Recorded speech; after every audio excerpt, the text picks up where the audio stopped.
RTX 3050 और GTX 1650। आज हम इन दोनों ग्राफिक्स कार्ड में डीपली कंपैरिजन करने वाले हैं कि इस ग्राफिक्स कार्ड में डिफरेंस क्या है, आपके लिए कौन सा ग्राफिक्स कार्ड लेना वैल्यू फॉर मनी होने वाला है, आपको किस ग्राफिक्स कार्ड में बेहतर आउटपुट मिलने वाला है, साथ ही price of point of view से देखा जाए तो कौन सा ग्राफिक्स कार्ड आपके लिए परफेक्ट चॉइस होने वाला है। नमस्कार, मैं रवि, स्वागत है आपका हमारे चैनल NCL कंप्यूटर में। बने रहे वीडियो में लास्ट तक। स्टार्ट करते हैं आज का ये वीडियो।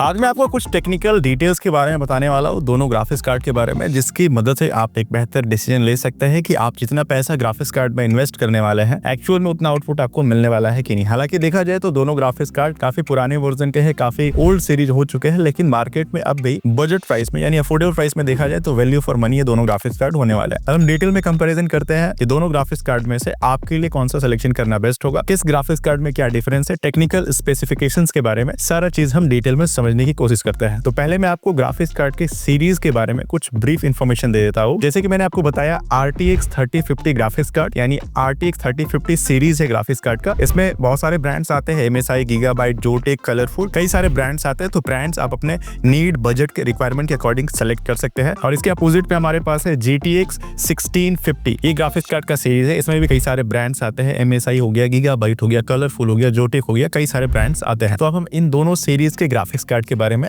डिटेल में समझने की कोशिश करते हैं। तो सबसे पहला जो मेजर टेक्निकल स्पेसिफिकेशंस इन दोनों ग्राफिक्स कार्ड के बीच में है वो है CUDA कोर का। GTX 1650 सीरीज के ग्राफिक्स कार्ड में आपको CUDA कोर 896 देखने को मिलता है। उसी के अपोजिट RTX सीरीज के ग्राफिक्स कार्ड में आपको CUDA कोर 2560 कोर्स देखने को मिलता है। तो कोर्स के मामले में देखा जाए तो सबसे ज्यादा आपको RTX सीरीज के ग्राफिक्स कार्ड में देखने को मिलता है। इसके बाद क्लॉक स्पीड्स के बारे में अगर हम डिफरेंस निकालें तो GTX सीरीज का जो ग्राफिक्स कार्ड है उस ग्राफिक्स कार्ड का बेस मेगाहर्ट्ज 1485 है। उसी के अपोजिट RTX सीरीज में 1552 मेगाहर्ट्ज देखने को मिलता है। और boost clock speed GTX series में आपको 1665 देखने को मिलता है। उसी के अपोजिट RTX सीरीज में बूस्ट क्लॉक स्पीड 1777 मेगाहर्ट्ज देखने को मिलता है। VRAM के बारे में देखें तो जो GTX सीरीज का 1650 ग्राफिक्स कार्ड है इसमें आपको VRAM 4GB DDR5 वेरिएंट में देखने को मिलता है। उसी के अपोजिट RTX सीरीज में आपको 6GB का DDR6 वेरिएंट का VRAM देखने को मिलता है। 6GB और 8GB दोनों ऑप्शन आपको 3050 सीरीज के ग्राफिक्स कार्ड पे देखने को मिलेंगे। DDR6 वेरिएंट का VRAM देखने को मिल जाता है। मेमोरी इंटरफेस दोनों में आपको 128 बिट का ही देखने को मिलेगा। 1650 देख ले या 3050 दोनों में ही आपको 128 बिट का मेमोरी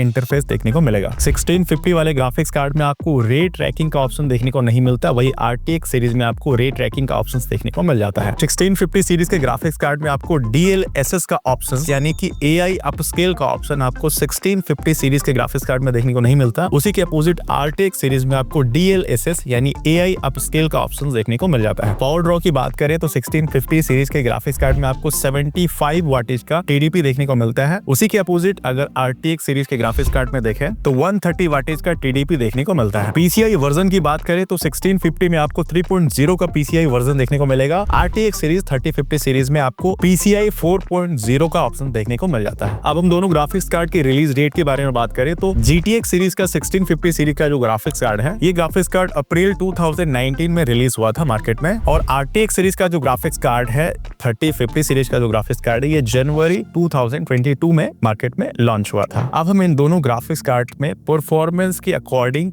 कंपैरिजन कर लेते हैं। स्पीड और परफॉर्मेंस के मामले में देखा जाए तो RTX सीरीज का 3050 जो है एज कंपेयर 1650 से 2x फास्टर होता है, यानी परफॉर्मेंस और स्पीड के मामले में 2 गुना फास्ट रिजल्ट, आउटपुट और परफॉर्मेंस स्पीड निकाल के देने वाला है RTX सीरीज का 3050 ग्राफिक्स। अगर आप गेमिंग करते हैं या एडिटिंग करते हैं या किसी भी तरह का ग्राफिक्स रिलेटेड काम करते हैं तो RTX सीरीज का जो ग्राफिक्स कार्ड है 3050 ये 1080p आपको एक्चुअल निकाल के देगा, जिसे आप बूस्ट करके मैक्सिमम 1440 पिक्सल तक ले जा सकते हैं। उसी के अपोजिट GTX सीरीज का जो ग्राफिक्स कार्ड है वो मैक्सिमम 1080 तक का आउटपुट आपको निकाल के देगा, इससे ज्यादा आपको आउटपुट उस पर नहीं देखने को मिलेगा। सबसे मेजर डिफरेंस इन दोनों ग्राफिक्स कार्ड में ये है कि GTX सीरीज का जो ग्राफिक्स कार्ड है वो DDR5 VRAM के साथ देखने को मिलता है और RTX सीरीज का जो ग्राफिक्स कार्ड है वो DDR6 VRAM के साथ देखने को मिलता है, जिससे परफॉर्मेंस काफी नेक्स्ट लेवल आपको मिलने वाला है। RTX सीरीज का जो ग्राफिक्स कार्ड है 3050 जिसमें आपको 6 पिन और 8 पिन अलग से पावर ग्राफिक्स कार्ड में देना पड़ता है, वही GTX सीरीज का जो ग्राफिक्स कार्ड है उसमें अलग से कोई पावर नीड नहीं होता है। तो जाहिर सी बात है जिस ग्राफिक्स कार्ड को ज्यादा पावर का नीड होगा परफॉर्मेंस भी आपको उतना ही निकाल के देगा। GTX सीरीज में आपको एक्स्ट्रा पावर का नीड नहीं होता।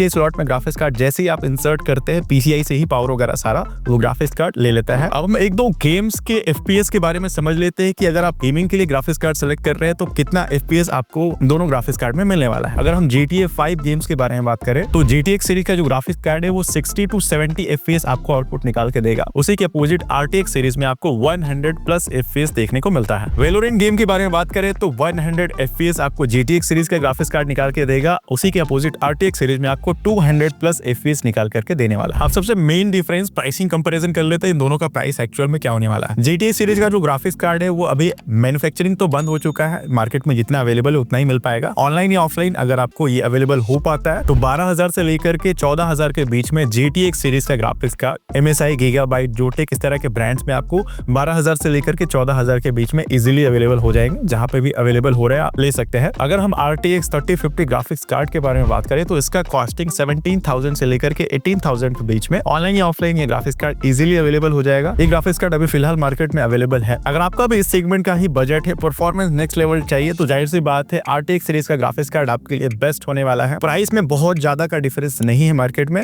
क्योंकि अभी GTX सीरीज का ग्राफिक्स कार्ड मार्केट से धीरे धीरे कम होता जा रहा है। तो कई बार ऐसा हो रहा है कि इस ग्राफिक्स कार्ड का प्राइस 3050 ग्राफिक्स कार्ड से मैच कर जा रहा है, यानी 16,000 17,000 के आसपास ये ग्राफिक्स कार्ड हो रहा है। जाहिर सी बात है कॉस्टिंग सेम हो रहा है तो आपके लिए RTX सीरीज का ग्राफिक्स कार्ड लेना ज्यादा बेस्ट होगा। अगर आपका ये बजट 40,000 से लेकर के 17,000 के आसपास का है और आप एक बेहतर सोल्यूशन चाह रहे हैं जिसमें आप गेमिंग, वीडियो एडिटिंग जैसे काम करना चाह रहे हैं, परफॉर्मेंस नेक्स्ट लेवल हो, तो आप RTX सीरीज के ग्राफिक्स कार्ड ले तो ज्यादा बेहतर होने वाला है। ब्रांड जैसा कि मैंने आपको बता दिया, MSI, Gigabyte, Zotac, कलरफुल, जो भी ब्रांड्स आपको पसंद आ रहा है, जो भी ब्रांड्स अवेलेबल हो पा रहा है, जिस ब्रांड का प्राइस आपको सही लगता है, आप अपने रिक्वायरमेंट के अकॉर्डिंग ग्राफिक्स कार्ड का सिलेक्शन कर सकते हैं। तो मेजर जो मेन टेक्निकल स्पेसिफिकेशंस थे, डिफरेंसेस थे इन दोनों ग्राफिक्स कार्ड के बीच में, मैंने आपको डिटेल में बता दिया। बाकी का डिसीजन आपका होने वाला, आपका बजट और रिक्वायरमेंट के अकॉर्डिंग आप ग्राफिक्स कार्ड का सिलेक्शन कर सकते हैं। हालांकि इन दोनों ग्राफिक्स कार्ड का परचेस लिंक आपको डिस्क्रिप्शन में देखने को मिल जाएगा, वहां से चेकआउट कर सकते हैं। उम्मीद करता हूँ आपका ये कंपैरिजन वीडियो आपके लिए काफी हेल्पफुल रहा होगा।